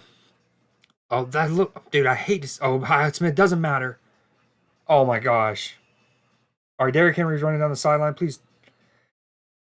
So first off, I'm not trying to sound like that person on every play, but again, and I know that that theme of the year has been tackles going early, like getting a head start. Started with the in the opening game of the year, Lions versus Chiefs, Thursday night football, the right tackle for the Chiefs. But looked like the left tackle got a little head start, but what didn't matter. How Alex Highsmith still beat him. He's been incredible. All the talk is on TJ, rightfully. TJ's a god amongst men. Highsmith has been the better of has been also incredible this year, and he's been far better of the two. I know TJ has a sack, but there's been several. How many times have I shouted out Highsmith? Well, TJ involved in that tackle there gets his hands on Derek's feet. But there's probably been 4, 5, 6 times I've shouted out Highsmith for getting pressure on the Will. He doesn't get a sack, but he pressures him, which and it well and truly affects the throw, ultimately causing an incompletion. Just this drive on the one to DeAndre Hopkins, where Joey Porter Jr. is on him. 2nd and 9, 2 minutes to go. Derrick Henry will not be on the field in this one. Terrible towels, baby. I really need to work on my like background and stuff in this scene, but we go on. Will Levis in the shotgun, 2nd and 9. He's got 2 receivers to his right, stacked. Running back to his left in the backfield. We're bringing the blitz. There's a free man. Well, dude, that's the stuff that's if you're like Titans fan, you got to be excited about Will Levis right there. I mean, second career start in the NFL on a 4-day, really 3-day break, a week. He first off recognizes something where he goes up, gets in the shotgun, recognizes something, actually calls out a probably protection thing to his line for I don't know if it's for the better or worse, because ultimately Steelers still get a blitzer completely free. He starts getting in, and Will Levis recognizes immediately. Boom, gets the ball, sees it, ball out of his hand to the blitz beater there. Oh, we're all over it. Big loss here. 3rd and 7. Let's go D. Don't slam it. Don't ref. It's Cameron Hayward's first game back in like 2 months. Please don't flag him for that. He just wants to get involved. 4th down. That's a big stop. Might have actually taken him out of field goal. I don't know if they ever got in field goal range, but they're probably not now.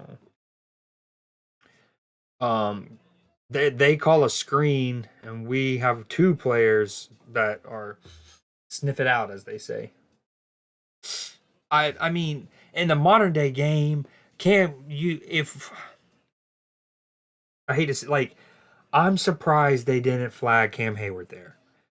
Would millions have people like, oh, the game's dead, soft, sure. But was that a bit excessive from Cam Hayward? I mean, absolutely. But again, is excessive in the like standard of today. You don't really need to like freaking sling with your weight on, sling him with your weight. But he hasn't played football in a month and a half, 2 months. Like, now, of course, that doesn't excuse shit if that player would have gotten hurt.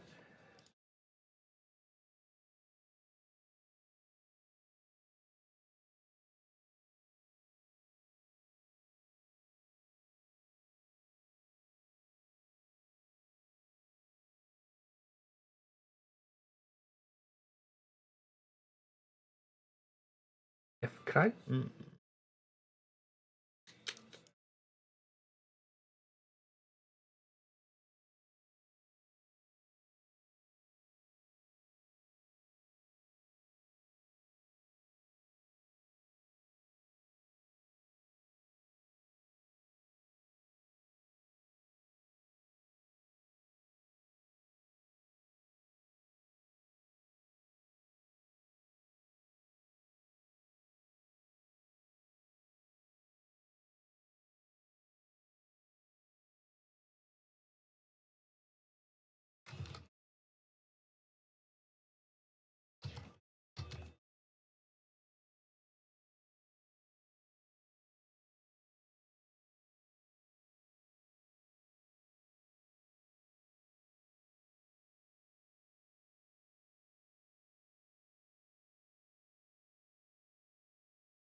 This is what you get.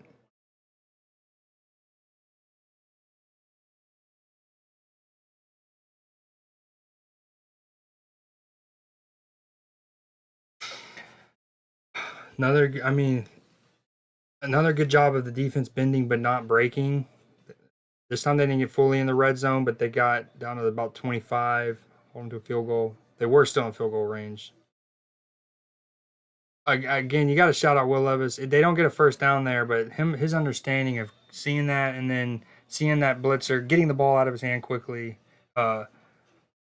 Steelers defensive back even realized he's not going to get there, so he puts his hands up. Will Levis changes his arm angle a little bit.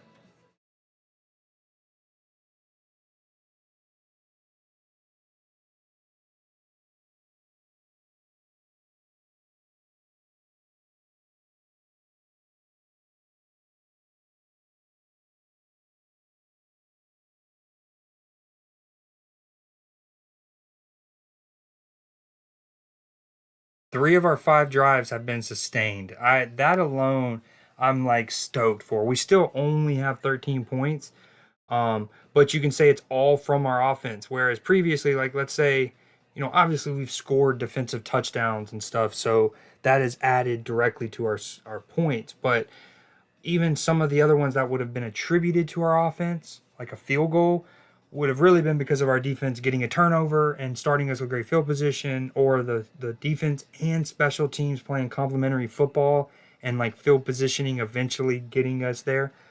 Um, Whereas tonight, the all 13's from the offense, but still only 13. 15 play drive. Love to see that.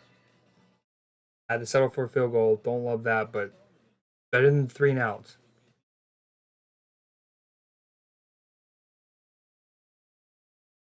I do think I'm probably gonna call it there. I'm a bit drained. I know there's still a lot of game left, but whole fourth quarter, 3 point game. But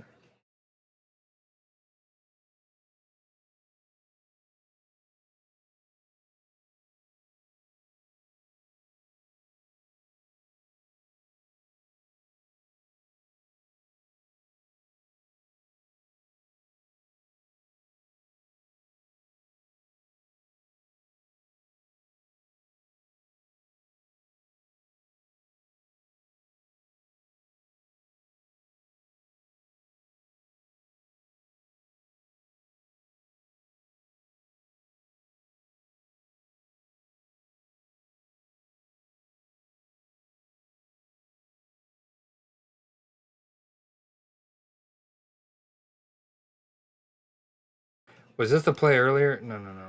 It was more recently. Like this was where I was like, oh, oh, play action. Highsmith. This was the I like. Okay, I was like the tackle felt like he went early again. You tell me.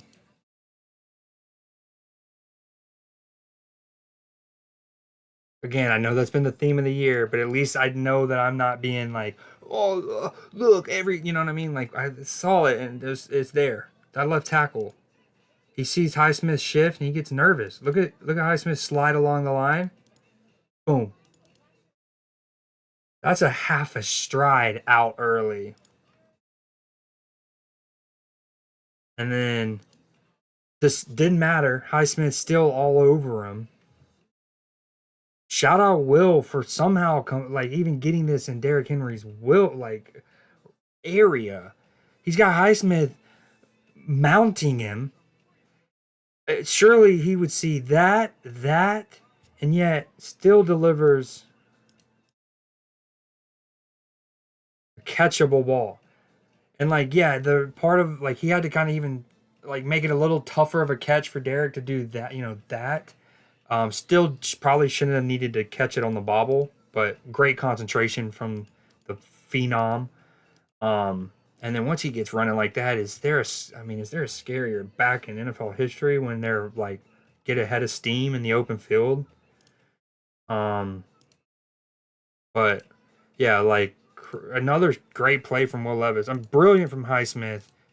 Ball start not called. Tackles get to go early this season. It's the year of the early.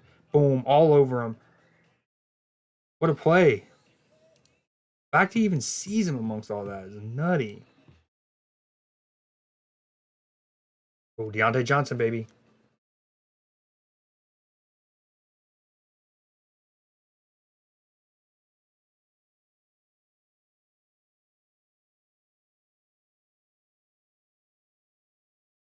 Great throw by Kenny there. Just saw the replay. That needed every bit of arm strength a quarterback has.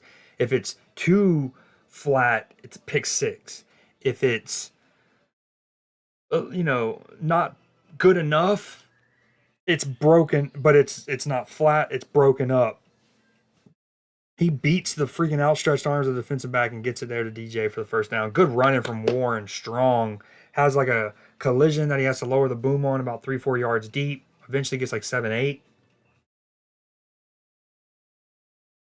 That says Pickett to Deontay Johnson to the left for 9 yards. Does not describe how freaking from basically the right hash to the far left sideline, Kenny has to deliver a rope. So again, like the arm strength can be there. It's what makes that missed throw to Allen Robinson earlier in the end zone a little, or yeah. Oh, dangerous. Careful.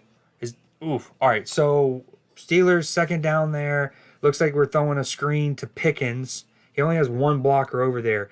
I talk about ball placement. It's a little thing. Like yes, well within Pickens's catch radius and like right here, but it's like you have to make him go up a little bit. He's not he's probably worried about, oh, there goes my ribs. I'm catching a screen and I'm having to do that. But the more relevant thing on a screen is when you do that, you're not able to really get any momentum upfield, which you want to boom and go. All right, Steelers 3rd and 7. They're sending Pickens in motion from left to right. He gets settled. Not a great snap. Kenny has to reach down and he just throws it to the sideline. I've noticed a couple times, I think like 3 out of our last 8 passing plays, give or take, it looks like the snap from center hasn't been great. Kenny, they haven't been so bad that it excuses the play being completely like dead. No, but it's one of those that's 3 of the last like 7-ish. Kenny has had to stoop down.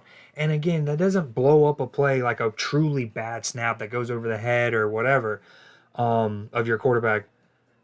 But oh, great punt. Well, they'll have the ball at the what's the flag?